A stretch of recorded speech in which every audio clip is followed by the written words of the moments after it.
Привет, друзья! Сегодня среда, а это значит, что я буду отвечать на те вопросы, которые вы оставляете в комментариях под видео. Все эти видео, посвященные ответам на вопросы, будут сгруппированы в один плейлист, который называется «Фаленопсисы. Вопросы по уходу». Сегодняшнее видео будет посвящено вопросам о поливе орхидей, но прежде чем приступить к теме сегодняшнего видео, я отвечу на те вопросы, которые еще остались по предыдущему видео, который касался субстратов, грунта и посадки фаленопсисов. Итак, вопросы я объединила по родственному смыслу, и первый вопрос касается мха.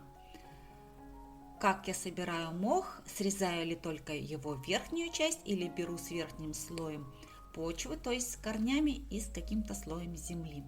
Все верно. Мох я собираю с корневым слоем и с верхним слоем земли. Все это хорошо видно вот на этой фотографии. Слой земли небольшой, около 3-4 миллиметров. Этого вполне достаточно, чтобы дать питание мху во время его адаптации в горшке, для того, чтобы в дальнейшем мох смог прорасти и освоиться внутри посадки. Следующий вопрос, касаемый мха, это надо ли его обрабатывать после сбора перед употреблением. Мох в лесу я не собираю, я об этом говорила, я собираю его в сквере рядом с домом. Большого количества насекомых, а тем более насекомых вредителей здесь нет. Я перед употреблением, точнее во время начала использования мха в посадках, я проливаю эти посадки большим количеством теплой воды под душем. Я уже говорила, вся моя профилактика насекомых вредителей в моих коллекциях производится с помощью теплого душа, обильного пролива водой. Теплый душ все насекомые боятся. Еще была группа вопросов, касаемых отверстий в горшках. Не убегают ли из них корни, если они умудряются убегать даже через донные отверстия? Друзья, я повторюсь, я делюсь в своих видео своим опытом. Вы видите цветение моих растений, моей коллекции. Я не хочу вступать в разрез с мнением других людей, других каналов. Это мне ни к чему. Я рассказываю только о себе и о своем опыте. И если я говорю что-то, что неприятно слышать другим людям, это, так сказать, не моя проблема. Я вижу так, я делаю так, и я так рассказываю. Так вот, мое мнение, касаемое убегания корней из горшков, из посадок, и я его смогу объяснить, аргументировать и подкрепить своей железобетонной и алмазной логикой, это то, что корням не нравится в той посадке, с которой они бегут. Не буду сейчас объяснять почему, просто примите это за информацию. То есть, если через дырочки, через любые отверстия, которые есть, корни из горшка убегают, значит, им в горшке нечем дышать, и они идут подышать в другое место. В моих хорошо вентилируемых посадках часто бывает, что корень выходит на поверхность грунта, субстрата, посмотрит, что там слишком сухо, и делать ему, в общем-то, там нечего, что внутри посадки тоже хорошо дышится, и корень возвращается обратно в посадку. То есть корни орхидей порой бывают разумнее, чем люди. И вот вопросы посадки планомерно перетекают в вопросы о поливе наших любимых фаленопсисов. Очень много я уже говорила об этом в других видео. Здесь мы постараемся собрать все воедино, для того, чтобы вновь прибывающие на канал могли одновременно ознакомиться со всей информацией по поливу. Не знаю, насколько это удастся сделать в рамках одного видео, но мы попытаемся. И, как говорит Галина Ковальчук, не бойтесь повторяться. Я буду повторяться, тем не менее, просьба всех смотреть это видео внимательно. Первые поливы после покупки до пересадки. Все уже знают, кто не первый день на моем канале, что все свои растения, которые поступают ко мне в домашний уход, я пересаживаю практически сразу. Если не в тот же день, то на следующий обязательно. Почему, я уже объясняла, и поэтому, естественно, первые поливы до пересадки у меня не происходят. Если бы я оставляла растения на адаптацию и не пересаживала их сразу, как бы я поливала? Я поливала бы по краю горшка, то есть минуя имеющийся в наличии торфстакан, делала бы это до стекания достаточного количества воды в поддон. После этого воду из поддона сливала бы, и такие проливы минимальным количеством воды по краю горшка я бы осуществляла ежедневно. В таких условиях, когда растение находится в состоянии предельного для себя стресса, много воды ему не требуется. Ему требуется ровно столько воды, чтобы поддерживать свое существование. О воде для полива я уже рассказывала в цикле видео о вандах. Воду я использую только кипяченую, сливаю из чайника кипяченую воду в большую емкость с водой 6-литровую. В этой кипяченой воде поливаю свои ванды и другие фаленопсисы. Почему кипяченая вода? Потому что именно такая вода очень хорошо смягчает воду. То есть вода перестает быть жесткой. Процесс кипячения позволяет удалить из воды лишние соли. Если у вас нет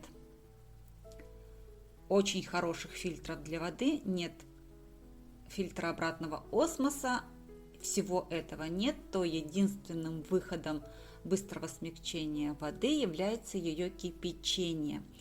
Отстойка воды позволяет лишь удалить хлор из хлорированной воды, но никоим образом не влияет на мягкость воды, то есть не убирает соли из воды. Если вы решите еще лучше сделать своим орхидеям, то я рекомендую вам эту воду подогреть. Я делаю так: кипяток выливаю в холодную воду, делаю чуть теплую воду, которая едва теплее температуры нашего тела, то есть я ощущаю тепло пальцем, и в такой воде уже замачиваю свои орхидеи. Друзья, я еще раз оговорюсь, этот полив возможен и действенен только в тех посадках и в тех условиях, в которых содержу орхидеи я. Естественно, ни о каком поливе замачиванием нельзя говорить в случае тех орхидей, которые посажены в мох или же посажены в керамзит или в любые другие посадки. О моих посадках, о моих субстратах и о моем грунте вы можете посмотреть в предыдущем видео с вопросами и ответами. Будьте, пожалуйста, к этому очень внимательны. Про торфстакан, тот пресловутый торфстакан, которого все боятся. Боюсь ли его я? Я его не боюсь в случае, если купленное вами растение здорово, если у него здорова не только шея, но и прилегающие к ней корни. В таких случаях, в случае очень сильно развитой корневой системы, я торфстакан даже не пытаюсь достать и вынуть, потому что это бывает практически невозможно. Посмотрите, пожалуйста, видео о фаленопсисе Джулия на моем канале, и вам все станет ясно в этой ситуации. То есть, если торфстакан достать невозможно, я не усердствую. Во всех других случаях торфстакан я удаляю, дабы не было чего. Практически во всех моих посадках, кроме одной, торфстакана нет. Лучше перестраховаться, и тогда это позволит лично мне поливать свои орхидеи так, как я привыкла, так, как я считаю правильным, то есть методом полного погружения практически по шею растения. Это позволяет напитать всю корневую систему растения целиком, от нижних корней до тех корней, которые только-только отрастают от шеи растения. Вся корневая система должна быть напитана водой от и до. Не должны страдать те корни, которые только-только отрастают от шеи, и не должны переувлажняться те корни, которые находятся внизу на дне горшка. То есть корневая система не должна мокнуть длительное время в воде. Та вода, которая практически уже превратилась в заболоченную жидкость. Здесь же можно немного осветить вопрос по поводу так называемых мокрых ножек. Я против этого полива в рамках наших территориальных и климатических условий.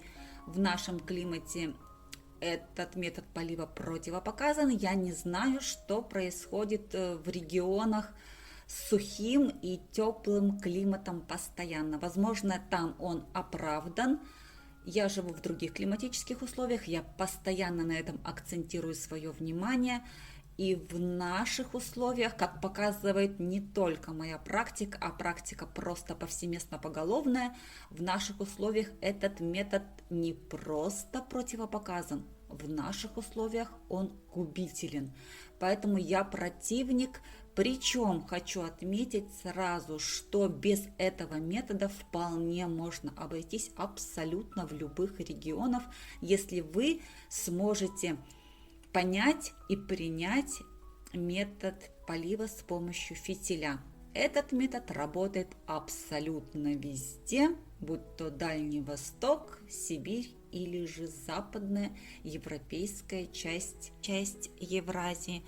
На ваших экранах поливается уже 3 растения методом замачивания. Так я поливаю все свои здоровые, взрослые, цветущие, полноценно развитые растения, полностью погружая их в емкость с водой буквально до шейки растения. Все корни, которые есть у растения, пропитываются водой полностью.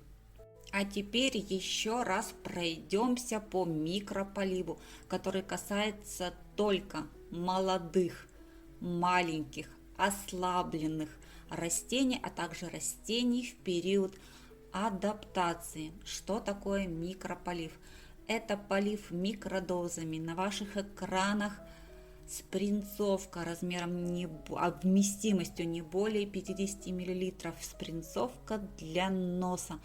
Вот из такой спринцовки практически каждый день я произвожу орошение верхнего слоя субстрата всех малышей в размере 1,7, 2,5 растений больных, буквально с 2 листиками. Посмотрите, пожалуйста, видео о превращении стюартианы из гадкого утенка в прекрасного лебедя. Именно с помощью этого микрополива я выходила это растение и вырастила его до взрослого, прекрасного и цветущего экземпляра. Обратите внимание, после этого полива растение не будет стоять в воде.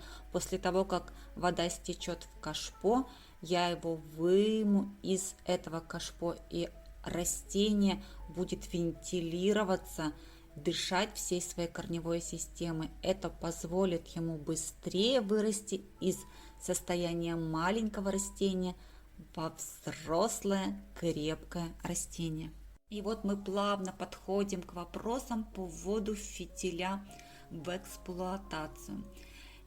И я уже практически на этот вопрос ответила. Если вы после пересадки, пока орхидея находится в состоянии анабиоза, то есть пока у нее в принципе отключены все основные функции жизнедеятельности, вы ей в этот период осуществите щадящий полив, то есть с помощью микрополива или пролива по краю горшочка каждый день по чуть-чуть. За это время, пока вы не увидите какое-то оживление со стороны растения, будь то начавшийся корневой рост или же изначально начнется наращивание листовой массы, то есть появление нового листа или продолжение роста предыдущего. До тех пор вы проливаете по чуть-чуть и тем самым готовите почву, грунт к дальнейшей постоянной работе фитиля. То есть он день ото дня по чуть-чуть промачивается, пропитывается и насыщается водой. Фитиль в это время не работает постоянно. То есть мы проливаем и воду в кашпо не оставляем или же в поддоне.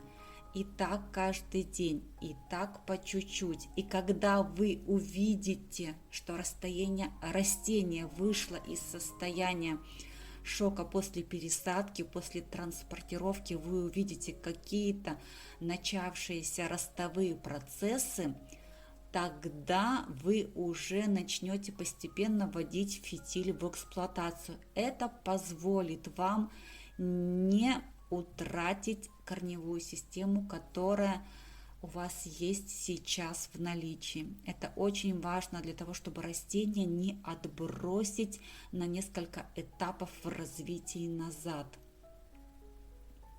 А уже потом, когда растение начнет расти, вы можете смело оставлять в кашпо некоторое количество воды в зависимости от того, как много конкретно взятое растение пьет.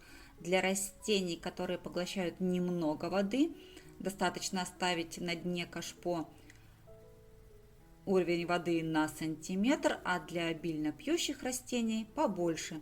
Но тем не менее край горшка, дно горшка не должно касаться непосредственно воды, то есть прямого контакта с водой у горшка с корнями быть не должно. И вот как пример обильно пьющее растение с созданной экосистемой в горшке. Через все отверстия в горшке пророс мох. Тот самый мох, о котором я говорила в начале видео. При этом корни в дырки горшка не стремятся. Их очень много, они образовали прекрасный корневой ком, но внутри горшка. Это ли не доказательство моих слов?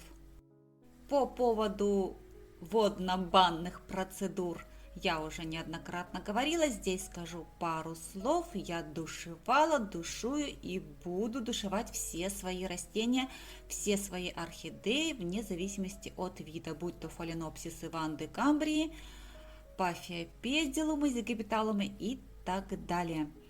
Ничего страшного в душевании нет. Если в квартире у вас тепло, сухо и солнечно, это никакого вреда вашим растениям не принесет, поверьте мне на слово.